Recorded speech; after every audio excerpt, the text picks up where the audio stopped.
زرعی آبپاشی کے لیے دستیاب پانی کی قلت، زمین کی زرخیزی میں کمی، زرعی اجزاء عناصر کا غیر متوازن اور غیر متناسب استعمال، موسمی تبدیلیوں کے اثرات، کاشتکاری میں کم ہوتا ہوا فی ایکڑ منافع، بڑھتی ہوئی پیداواری لاگت اور دن بدن بڑھتی ہوئی آبادی کی غذائی ضروریات کی مناسبت سے پیداوار کا نہ بڑھنا جیسے مسائل کاشتکاری اور زراعت کو درپیش وہ چیلنج ہیں جن سے بھرپور طریقے سے مقابلہ کرنا غذائی خود کفالت اور بہتات کی منزلوں تک پہنچنے کے لیے بہت ضروری ہے۔ ہمارے ہاں عموماً دھان کے بعد گندم کی کاشت والے علاقوں میں گندم کی بجائی سے پہلے دھان کے مڈ اور فصل کی باقیات کو آگ لگا کر جلا دیا جاتا ہے، جس سے ماحولیاتی آلودگی، انسانی صحت پر مضر اثرات اور زمین میں موجود مفید خود بینی جانداروں کی موت واقع ہو جاتی ہے۔ فصل کی باقیات جلانے سے اس میں موجود نامیاتی مادہ بھی جل کر ضائع ہو جاتا ہے۔ ماحولیاتی آلودگی کاربن کے ضیاء اور دیگر گیسوں کے اخراج کے ساتھ ساتھ نائٹروجن، فاسفورس اور پوٹاش جیسے قیمتی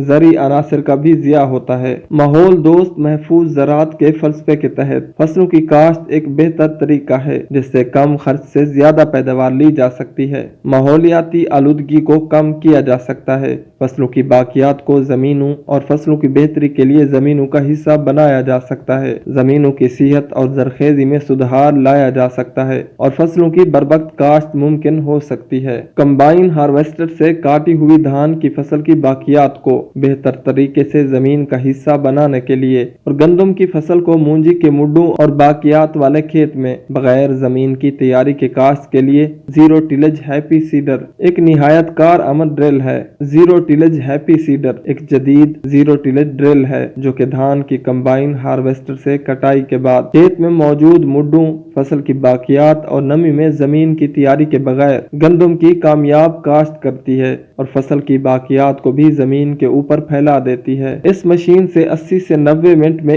1 ایکڑ گندم کاشت کی جا سکتی ہے۔ اس مشین میں بیج اور کھاد ڈالنے کے لیے 2 علیحدہ خانے بنے ہوتے ہیں اور یہ ایک ساتھ ایک وقت میں مناسب گہرائی پر بیج اور کھاد کو گرانے کی صلاحیت رکھتی ہے۔ اس مشین کے ساتھ منسلک ملٹی سیڈر حصے کی بدولت اس مشین سے گندم کے علاوہ دیگر فصلات بھی کاشت کی جا سکتی ہیں۔